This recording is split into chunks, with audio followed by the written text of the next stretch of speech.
You are listening to The Mask by RobertWChambers, first published. The Mask. Camilla, you sir should unmask. Stranger indeed. Cassilda, indeed it's time. We all have laid aside disguise but you. Stranger, I wear no mask. Camilla, terrified, aside to Cassilda. No mask, no mask. The King in Yellow, Act I, Scene 2. Although I knew nothing of chemistry, I listened fascinated. He picked up an Easter lily which Genevieve had brought that morning from Notre Dame and dropped it into the basin. Instantly, the liquid lost its crystalline clearness. For a second, the lily was enveloped in a milk-white foam, which disappeared, leaving the fluid opalescent. Changing tints of orange and crimson played over the surface, and then what seemed to be a ray of pure sunlight struck through from the bottom where the lily was resting. At the same instant, he plunged his hand into the basin and drew out the flower. There is no danger, he explained, if you choose the right moment. That golden ray is the signal. He held the lily toward me, and I took it in my hand. It had turned to stone, to the purest marble. You see, he said, it is without a flaw. What sculptor could reproduce it? The marble was white as snow, but in its depths the veins of the lily were tinged with palest azure, and a faint flush lingered deep in its heart. Don't ask me the reason of that, he smiled, noticing my wonder. I have no idea why the veins and heart are tinted, but they always are. Yesterday I tried one of Genevieve's gold fish. There it is. The fish looked as if sculptured in marble, but if you held it to the light, the stone was beautifully veined with a faint blue, and from somewhere within came a rosy light like the tint which slumbers in an opal. I looked into the basin. Once more it seemed filled with clearest crystal. If I should touch it now, I demanded. I don't know, he replied, but you had better not try. There is one thing I'm curious about, I said, and that is where the ray of sunlight came from. It looked like a sunbeam, true enough, he said. I don't know, it always comes when I immerse any living thing. Perhaps, he continued, smiling, perhaps it is the vital spark of the creature escaping to the source from whence it came. I saw he was mocking and threatened him with a mahl stick, but he only laughed and changed the subject. Stay to lunch, Genevieve will be here directly. I saw her going to early mass, I said, and she looked as fresh and sweet as that lily before you destroyed it. Do you think I destroyed it? Said Boris gravely. Destroyed, preserved, how can we tell? We sat in the corner of a studio near his unfinished group of the Fates. He leaned back on the sofa, twirling a sculptor's chisel and squinting at his work. By the way, he said, I have finished pointing up that old academic Ariadne, and I suppose it will have to go to the salon. It's all I have ready this year, but after the success the Madonna brought me, I feel ashamed to send a thing like that. The Madonna, an exquisite marble for which Genevieve had sat, had been the sensation of last year's salon. I looked at the Ariadne. It was a magnificent piece of technical work, but I agreed with Boris that the world would expect something better of him than that. Still, it was impossible now to think of finishing in time for the salon, that splendid, terrible group half shrouded in the marble behind me. The Fates would have to wait. We were proud of Boris Iving. We claimed him and he claimed us on the strength of his having been born in America, although his father was French and his mother was a Russian. Everyone in the Beaux Arts called him Boris, and yet there were only two of us whom he addressed in the same familiar way, Jack Scott and myself. Perhaps my being in love with Genevieve had something to do with his affection for me. Not that it had ever been acknowledged between us, but after all was settled, and she had told me with tears in her eyes that it was Boris whom she loved, I went over to his house and congratulated him. The perfect cordiality of that interview did not deceive either of us, I always believed, although to one at least it was a great comfort. I do not think he and Genevieve ever spoke of the matter together, but Boris knew. Genevieve was lovely. The Madonna-like purity of her face might have been inspired by the Sanctus in Gounod's Mass, but I was always glad when she changed that mood for what we called her April maneuvers. She was often as variable as an April day. In the morning grave, dignified and sweet, at noon laughing, capricious, at evening whatever one least expected. I preferred her so rather than in that Madonna-like tranquility which stirred the depths of my heart. I was dreaming of Genevieve when he spoke again. "What do you think of my discovery, Alec?" "I think it wonderful. I shall make no use of it, you know, beyond satisfying my own curiosity so far as may be, and the secret will die with me." "It would be rather a blow to sculpture, would it not? We painters lose more than we ever gain by photography." Boris nodded, playing with the edge of the chisel. "This new vicious discovery would corrupt the world of art. No, I shall never confide the secret to anyone," he said slowly. "It would be hard to find anyone less informed about such phenomena than myself. But of course I had heard of mineral springs so saturated with silica that the leaves and twigs which fell into them were turned to stone after a time. I dimly comprehended the process, how the silica replaced the vegetable matter, atom by atom, and the result was a duplicate of the object in stone. This, I confess, had never interested me greatly, and as for the ancient fossils thus produced, they disgusted me." Boris, it appeared, feeling curiosity instead of repugnance, had investigated the subject, and had accidentally stumbled on a solution which, attacking the immersed object with a ferocity unheard of, in a second did the work of years. This was all I could make out of the strange story he had just been telling me. He spoke again after a long silence. "I am almost frightened when I think what I have found. Scientists would go mad over the discovery. It was so simple too, it discovered itself. When I think of that formula and that new element precipitated in metallic scales." "What new element?" "Oh, I haven't thought of naming it, and I don't believe I ever shall. There are enough precious metals now in the world to cut throats over." I pricked up my ears. "Have you struck gold, Boris?" "No better, but see here, Alec," he laughed, starting up. "You and I have all we need in this world. Ah, how sinister and covetous you look already." I laughed too, and told him I was devoured by the desire for gold, and we had better talk of something else. So when Genevieve came in shortly after, we had turned our backs on alchemy. Genevieve was dressed in silvery gray from head to foot. The light glinted along the soft curves of her fair hair as she turned her cheek to Boris. Then she saw me and returned my greeting. She had never before failed to blow me a kiss from the tips of her white fingers, and I promptly complained of the omission. She smiled and held out her hand, which dropped almost before it had touched mine. Then she said, looking at Boris, "You must ask Alec to stay for luncheon." This also was something new. She had always asked me herself until today. "I did," said Boris shortly. "And you said yes, I hope?" She turned to me with a charming conventional smile. I might have been an acquaintance of the day before yesterday. I made her a low bow. "J'avais bien el honneur, madame." But refusing to take up our usual bantering tone, she murmured a hospitable commonplace and disappeared. Boris and I looked at one another. "I had better go home, don't you think?" I asked. "Hanged if I know," he replied frankly. While we were discussing the advisability of my departure, Genevieve reappeared in the doorway without her bonnet. She was wonderfully beautiful, but her color was too deep, and her lovely eyes were too bright. She came straight up to me and took my arm. "Luncheon is ready. Was I cross, Alec? I thought I had a headache, but I haven't. Come here, Boris."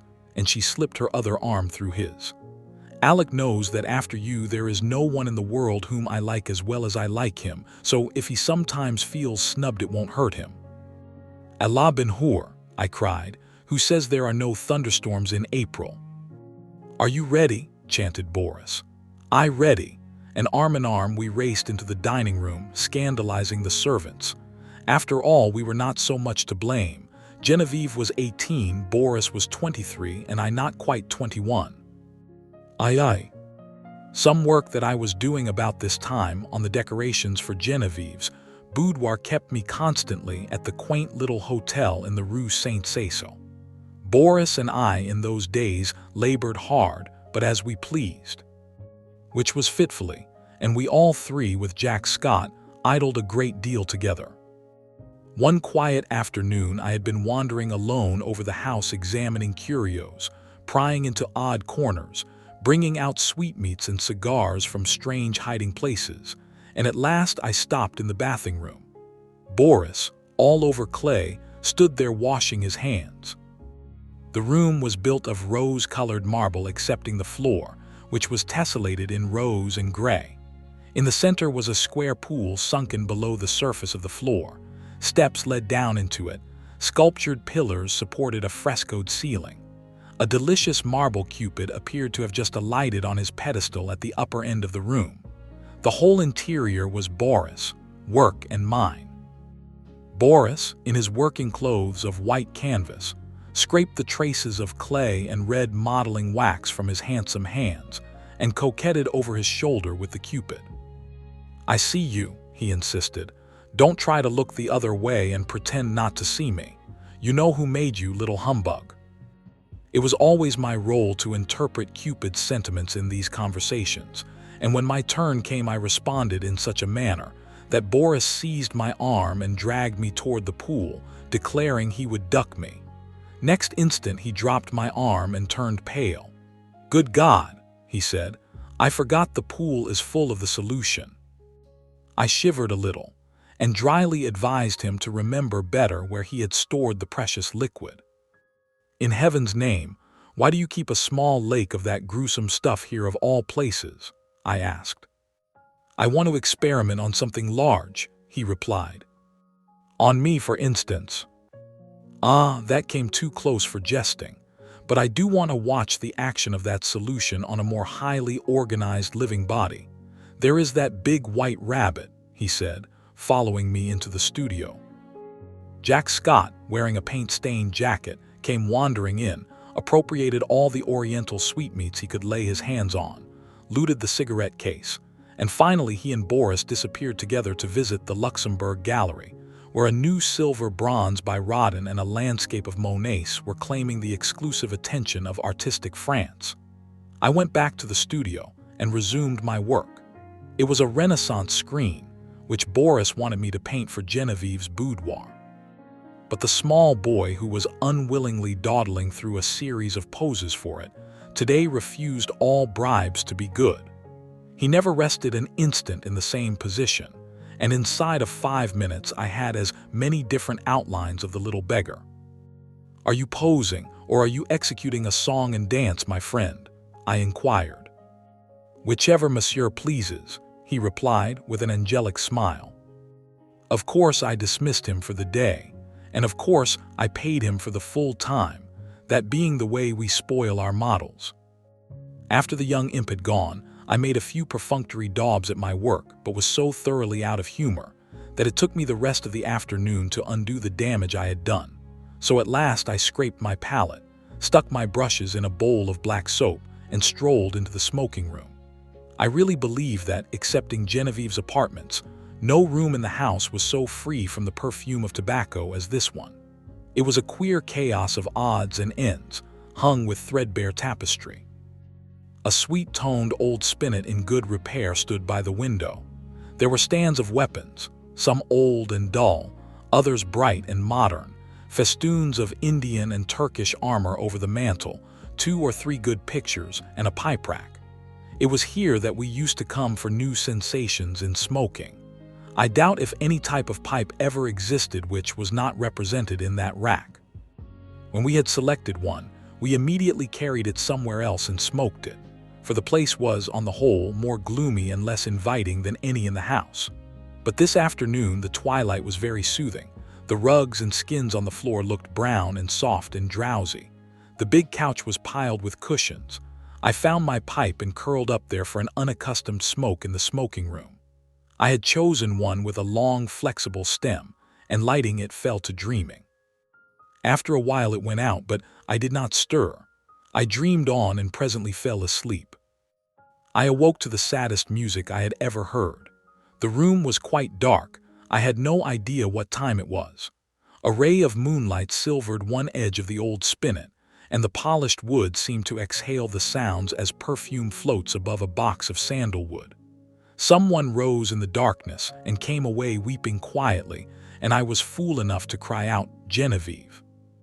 She dropped at my voice, and I had time to curse myself while I made a light and tried to raise her from the floor. She shrank away with a murmur of pain. She was very quiet and asked for Boris. I carried her to the divan and went to look for him, but he was not in the house and the servants were gone to bed.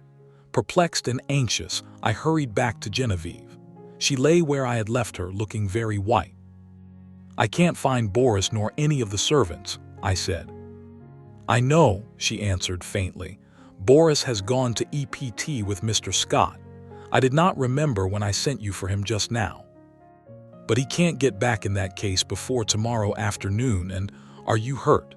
Did I frighten you into falling? What an awful fool I am, but I was only half awake. Boris thought you had gone home before dinner. Do please excuse us for letting you stay here all this time." "I have had a long nap," I laughed, so sound that I did not know whether I was still asleep or not when I found myself staring at a figure that was moving toward me and called out your name. "Have you been trying the old spinet? You must have played very softly." I would tell 1,000 more lies worse than that one to see the look of relief that came into her face. She smiled adorably and said in her natural voice, "Alec, I tripped on that wolf's head, and I think my ankle is sprained. Please call Marie and then go home." I did as she bade me, and left her there when the maid came in. Aye. At noon next day when I called, I found Boris walking restlessly about his studio. "Genevieve is asleep just now," he told me. "The sprain is nothing, but why should she have such a high fever? The doctor can't account for it, or else he will not," he muttered. "Genevieve has a fever?" I asked. "I should say so, and has actually been a little light-headed at intervals all night. The idea, gay little Genevieve without a care in the world, and she keeps saying her heart's broken and she wants to die." My own heart stood still. Boris leaned against the door of his studio, looking down, his hands in his pockets, his kind, keen eyes clouded, a new line of trouble drawn over the mouth's good mark that made the smile. The maid had orders to summon him the instant Genevieve opened her eyes. We waited, and Boris, growing restless, wandered about, fussing with modeling wax and red clay. Suddenly he started for the next room. "Come and see my rose-colored bath full of death," he cried. "Is it death?" I asked to humor his mood. "You are not prepared to call it life, I suppose," he answered. As he spoke, he plucked a solitary goldfish squirming and twisting out of its globe. "We'll send this one after the other, wherever that is," he said. There was feverish excitement in his voice. A dull weight of fever lay on my limbs and on my brain as I followed him to the fair crystal pool with its pink-tinted sides, and he dropped the creature in. Falling, its scales flashed with a hot orange gleam in its angry twistings and contortions. The moment it struck the liquid, it became rigid and sank heavily to the bottom. Then came the milky foam, the splendid hues radiating on the surface, and then the shaft of pure serene light broke through from seemingly infinite depths. Boris plunged in his hand and drew out an exquisite marble thing, blue-veined, rose-tinted, and glistening with opalescent drops. "Child's play," he muttered and looked wearily, longingly at if I could answer such questions. But Jack Scott came in and entered into the game, as he called it, with ardor. Nothing would do but to try the experiment on the white rabbit then and there. I was willing that Boris should find distraction from his cares, but I hated to see the life go out of a warm, living creature, and I declined to be present. Picking up a book at random, I sat down in the studio to read. Alas! I had found The King in Yellow. After a few moments, which seemed ages, I was putting it away with a nervous shudder when Boris and Jack came in bringing their marble rabbit. At the same time, the bell rang above and a cry came from the sick room. Boris was gone like a flash, and the next moment he called, "Jack, run for the doctor, bring him back with you. Alec, come here." I went and stood at her door. A frightened maid came out in haste and ran away to fetch some remedy. Genevieve, sitting bolt upright with crimson cheeks and glittering eyes, babbled incessantly and resisted Boris' gentle restraint. He called me to help. At my first touch she sighed and sank back, closing her eyes, and then, As we still bent above her, she opened them again, looked straight into Boris' face, poor fever-crazed girl, and told her secret. At the same instant, our 3 lives turned into new channels. The bond that held us so long together snapped forever, and a new bond was forged in its place. For she had spoken my name, and as the fever tortured her, her heart poured out its load of hidden sorrow. Amazed and dumb, I bowed my head, while my face burned like a live coal, and the blood surged in my ears, stupefying me with its clamor. Incapable of movement, incapable of speech, I listened to her feverish words in an agony of shame and sorrow. I could not silence her. I could not look at Boris. Then I felt an arm upon my shoulder, and Boris turned a bloodless face to mine. "It is not your fault, Alec. Don't grieve so if she loves you." But he could not finish. And as the doctor stepped swiftly into the room, saying, "Ah, the fever," I seized Jack Scott and hurried him to the street, saying, "Boris would rather be alone." We crossed the street to our own apartments, and that night, seeing I was going to be ill too, he went for the doctor again. The last thing I recollect with any distinctness was hearing Jack say, "For heaven's sake, doctor, what ails him to wear a face like that?" And I thought of the king in yellow and the pallid mask. I was very ill for the strain of 2 years which I had endured since that fatal May morning when Genevieve murmured, "I love you, but I think I love Boris best," told on me at last. I had never imagined that it could become more than I could endure. Outwardly tranquil, I had deceived myself. Although the inward battle raged night after night, and I, lying alone in my room, cursed myself for rebellious thoughts unloyal to Boris and unworthy of Genevieve, the morning always brought relief, and I returned to Genevieve and to my dear Boris with a heart washed clean by the tempests of the night. Never in word or deed or thought, while with them, had I betrayed my sorrow even to myself. The mask of self-deception was no longer a mask for me, it was a part of me. Night lifted it, laying bare the stifled truth below, but there was no one to see except myself, and when the day broke, the mask fell back again of its own accord. These thoughts passed through my troubled mind as I lay sick, but they were hopelessly entangled with visions of white creatures, heavy as stone, crawling about in Boris' basin, of the wolf's head on the rug, foaming and snapping at Genevieve, who lay smiling beside it. I thought, too, of the king in yellow wrapped in the fantastic colors of his tattered mantle, and that bitter cry of Cassilda, "Not upon us, O king, not upon us." Feverishly I struggled to put it from me, but I saw the lake of Holly, thin and blank, without a ripple or wind to stir it, and I saw the towers of Carcosa behind the moon. Aldebaran, the Hyades, Aelur, Haster, glided through the cloud rifts which fluttered and flapped as they passed like the scalloped tatters of the king in yellow. Among all these, one sane thought persisted. It never wavered, no matter what else was going on in my disordered mind, that my chief reason for existing was to meet some requirement of Boris and Genevieve. What this obligation was, its nature, was never clear. Sometimes it seemed to be protection, sometimes support through a great crisis. Whatever it seemed to be for the time, its weight rested only on me, and I was never so ill or so weak that I did not respond with my whole soul. There were always crowds of faces about me, mostly strange, but a few I recognized, Boris among them. Afterward they told me that this could not have been, but I know that once at least he bent over me. It was only a touch, a faint echo of his voice. Then the cloud settled back on my senses and I lost him, but he did stand there and bend over me once at least. At last, one morning I awoke to find the sunlight falling across my bed and Jack Scott reading beside me. I had not strength enough to speak aloud, neither could I think, much less remember, but I could smile feebly as Jack's eye met mine, and when he jumped up and asked eagerly if I wanted anything, I could whisper, "Yes, Boris." Jack moved to the head of my bed and leaned down to arrange my pillow. I did not see his face, but he answered heartily, "You must wait, Alec. You are too weak to see even Boris." I waited and I grew strong. In a few days I was able to see whom I would, but meanwhile I had thought and remembered.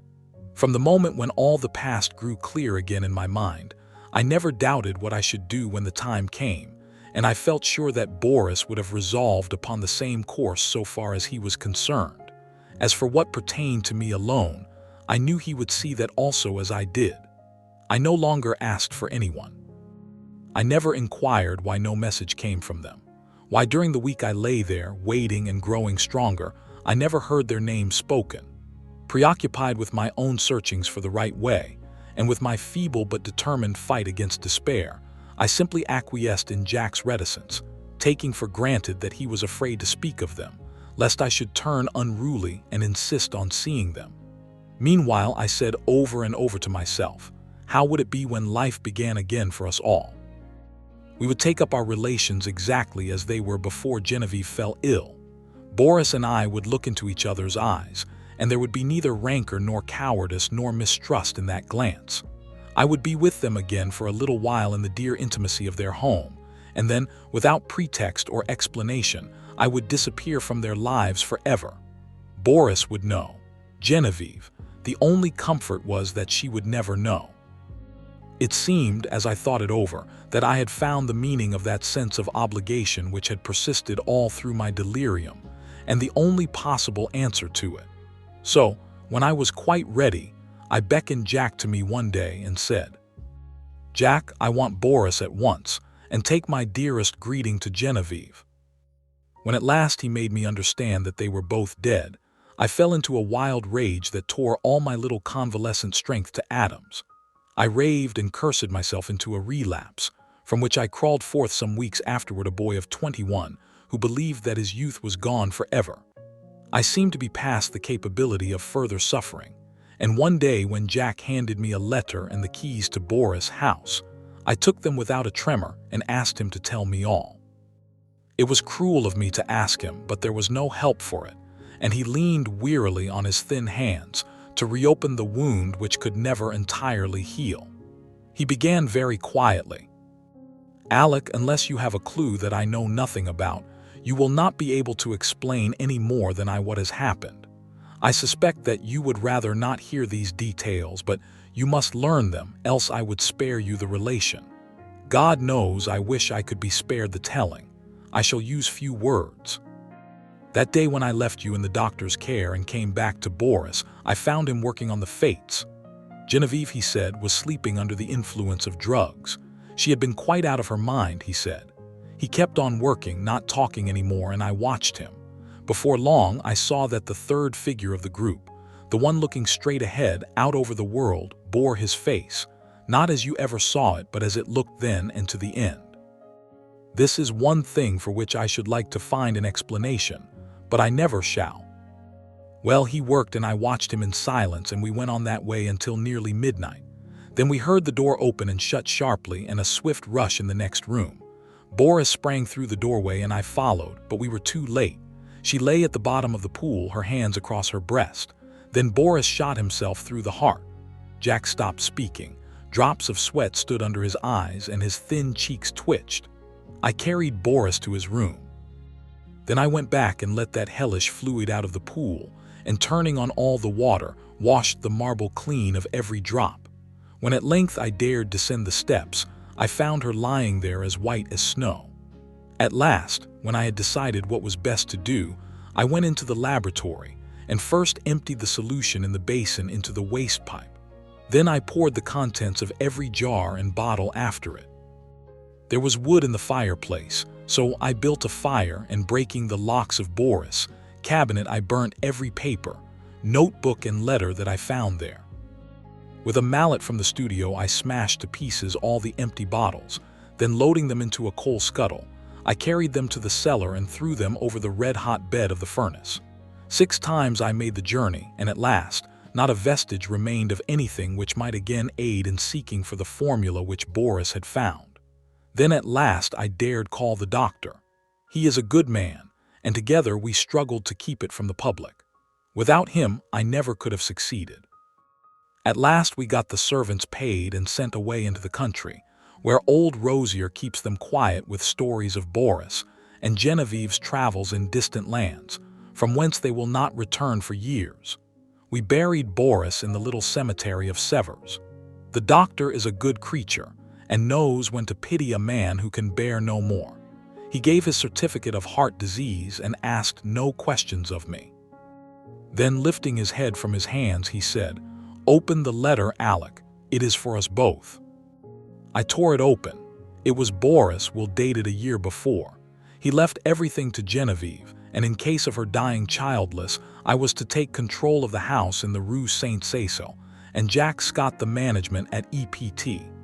On our deaths, the property reverted to his mother's family in Russia, with the exception of the sculptured marbles executed by himself. These he left to me. The page blurred under our eyes, and Jack got up and walked to the window. Presently he returned and sat down again. I dreaded to hear what he was going to say, but he spoke with the same simplicity and gentleness. "Genevieve lies before the Madonna in the marble room. The Madonna bends tenderly above her, and Genevieve smiles back into that calm face that never would have been except for her." His voice broke, but he grasped my hand, saying, "Courage, Alec." Next morning he left for EPT to fulfill his trust. IV. The same evening I took the keys and went into the house I had known so well. Everything was in order, but the silence was terrible. Though I went twice to the door of the marble room, I could not force myself to enter. It was beyond my strength. I went into the smoking room and sat down before the spinet. A small lace handkerchief lay on the keys, and I turned away, choking. It was plain I could not stay, so I locked every door, every window, and the 3 front and back gates, and went away. Next morning Alcide packed my valise, and leaving him in charge of my apartments, I took the Orient Express for Constantinople. During the 2 years that I wandered through the East, at first, in our letters, we never mentioned Genevieve and Boris, but gradually their names crept in. I recollect particularly a passage in one of Jack's letters replying to one of mine. "What you tell me of seeing Boris bending over you while you lay ill and feeling his touch on your face and hearing his voice, of course troubles me. This that you describe must have happened a fortnight after he died. I say to myself that you were dreaming, that it was part of your delirium, but the explanation does not satisfy me, nor would it you." Toward the end of the 2nd year, a letter came from Jack to me in India, so unlike anything that I had ever known of him that I decided to return at once to Paris. He wrote, "I am well, and sell all my pictures as artists do who have no need of money. I have not a care of my own, but I am more restless than if I had. I am unable to shake off a strange anxiety about you. It is not apprehension, it is rather a breathless expectancy of what God knows. I can only say it is wearing me out. Nights I dream always of you and Boris. I can never recall anything afterward, but I wake in the morning with my heart beating, and all day the excitement increases until I fall asleep at night to recall the same experience. I am quite exhausted by it and have determined to break up this morbid condition. I must see you. Shall I go to Bombay, or will you come to Paris?" I telegraphed him to expect me by the next steamer. When we met, I thought he had changed very little. He insisted, looked in splendid health. It was good to hear his voice again, and as we sat and chatted about what life still held for us, we felt that it was pleasant to be alive in the bright spring weather. We stayed in Paris together a week, and then I went for a week to EPT with him. But first of all, we went to the cemetery at Sevres, where Boris lay. "Shall we place the fates in the little grove above him?" Jack asked, and I answered, "I think only the Madonna should watch over Boris' grave." But Jack was none the better for my homecoming. The dreams of which he could not retain even the least definite outline continued, and he said that at times the sense of breathless expectancy was suffocating. "You see, I do you harm and not good," I said. "Try a change without me." So he started alone for a ramble among the Channel Islands, and I went back to Paris. I had not yet entered Boris' house, now mine, since my return, but I knew it must be done. It had been kept in order by Jack. There were servants there, so I gave up my own apartment and went there to live. Instead of the agitation I had feared, I found myself able to paint there tranquilly. I visited all the rooms, all but one. I could not bring myself to enter the marble room where Genevieve lay, and yet I felt the longing growing daily to look upon her face, to kneel beside her. One April afternoon, I lay dreaming in the smoking room, just as I had lain 2 years before, and mechanically I looked among the tawny eastern rugs for the wolf skin. At last I distinguished the pointed ears and flat cruel head, and I thought of my dream where I saw Genevieve lying beside it. The helmet still hung against the threadbare tapestry, among them the old Spanish morion which I remembered Genevieve had once put on when we were amusing ourselves with the ancient bits of mail. I turned my eyes to the spinet. Every yellow key seemed eloquent of her caressing hand, and I rose, drawn by the strength of my life's passion, to the sealed door of the marble room. The heavy doors swung inward under my trembling hands. Sunlight poured through the window, tipping with gold the wings of Cupid, and lingered like a nimbus over the brows of the Madonna. Her tender face bent in compassion over a marble form so exquisitely pure that I knelt and signed myself. Genevieve lay in the shadow under the Madonna, and yet, through her white arms, I saw the pale azure vein, and beneath her softly clasped hands the folds of her dress were tinged with rose, as if from some faint, warm light within her breast. Bending with a breaking heart, I touched the marble drapery with my lips, then crept back into the silent house. A maid came and brought me a letter, and I sat down in the little conservatory to read it. But as I was about to break the seal, seeing the girl lingering, I asked her what she wanted. She stammered something about a white rabbit that had been caught in the house, and asked what should be done with it. I told her to let it loose in the walled garden behind the house, and opened my letter. It was from Jack, but so incoherent that I thought he must have lost his reason. It was nothing but a series of prayers to me not to leave the house until he could get back. He could not tell me why. There were the dreams, he said. He could explain nothing, but he was sure that I must not leave the house in the Rue Saint-Cecil.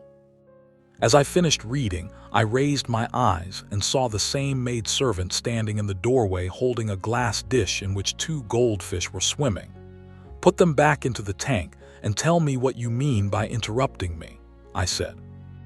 With a half-suppressed whimper, she emptied water and fish into an aquarium at the end of the conservatory, and turning to me, asked my permission to leave my service. She said people were playing tricks on her, evidently with a design of getting her into trouble. The marble rabbit had been stolen, and a live one had been brought into the house. The 2 beautiful marble fish were gone, and she had just found those common live things flopping on the dining room floor. I reassured her and sent her away, saying I would look about myself. I went into the studio.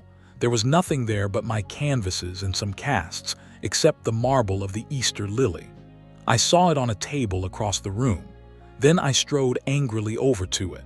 But the flower I lifted from the table was fresh and fragile and filled the air with perfume. Then suddenly I comprehended and sprang through the hallway to the marble room. The doors flew open, the sunlight streamed into my face, and through it, in a heavenly glory, the Madonna smiled, as Genevieve lifted her flushed face from her marble couch and opened her sleepy eyes.